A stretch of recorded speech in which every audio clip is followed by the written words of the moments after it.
Hello, everybody. My name is Eric Kasloff, and welcome to Smells Like Teen Horror. And wow, if there was ever a movie tailor made for what we talk about this channel, it would definitely be Totally Killer. Now, Totally Killer comes to us from Blumhouse, and I will say this right now.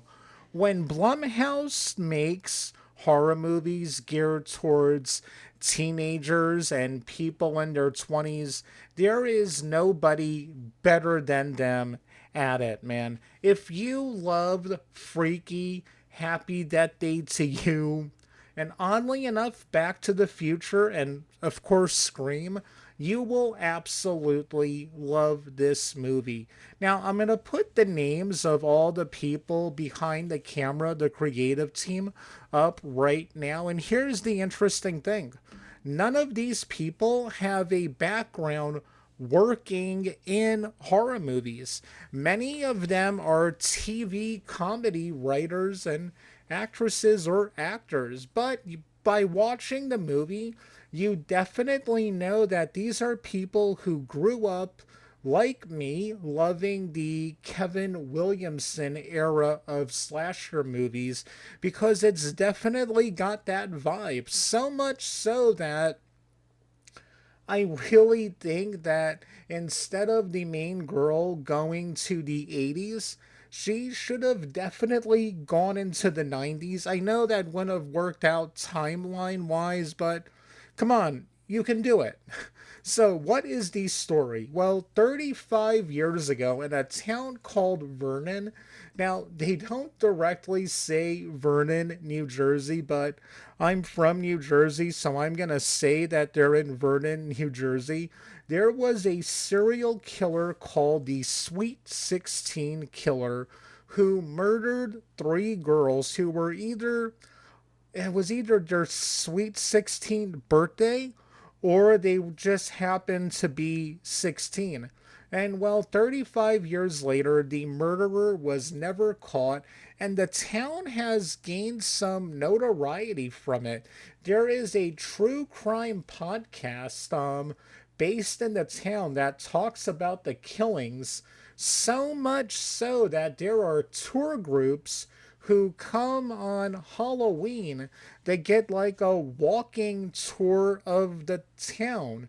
Now, one of the girls who did not get killed is named Pam. Pam was a part of a group of girls called the Tiffany's, who the Sweet 16 killer killed off three of her best friends.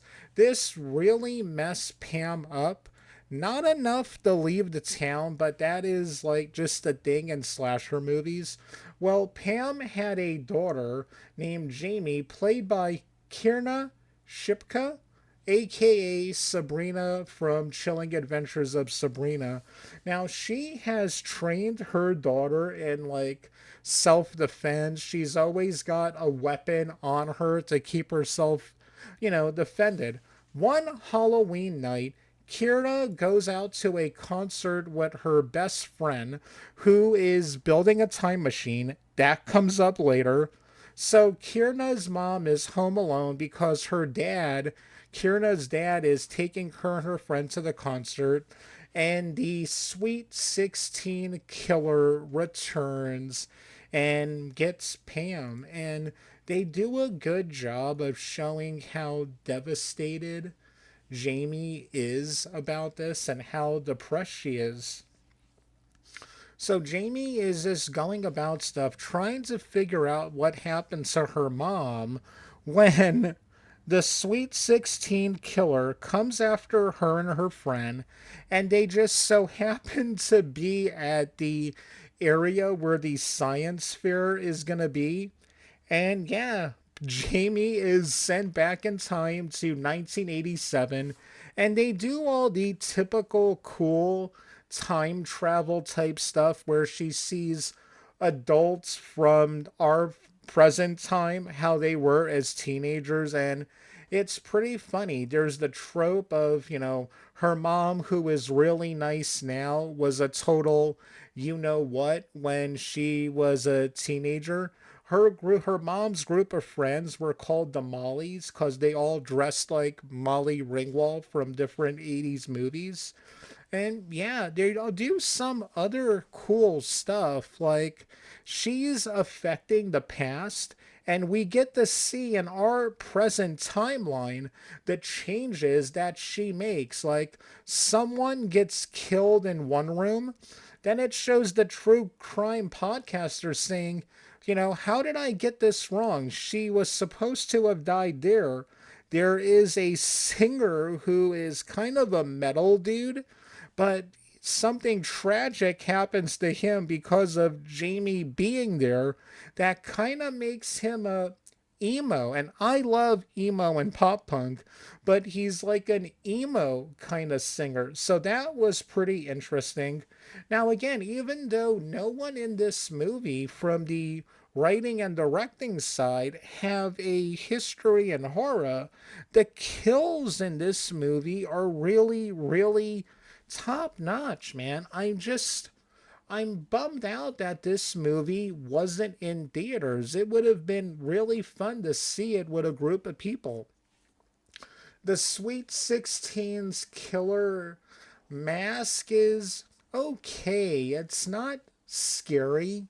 I mean, it's not going to give you the shivers or anything, but it works as a mask.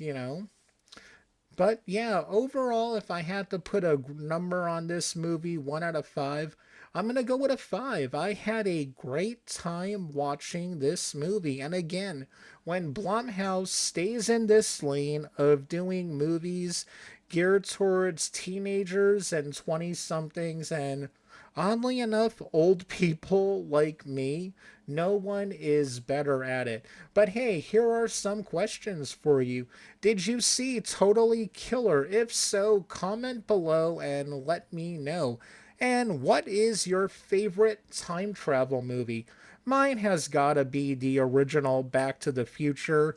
And you know what? Now that we have Freaky, Happy Death Day, and Totally Killer in the same production company, we definitely need Totally Freaky Death Day. Get these three girls into one movie. It would be awesome.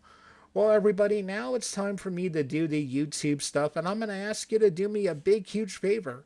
If for some reason you like this video, please hit the like button. And if you haven't subscribed to my channel yet, I got a question for you. What are you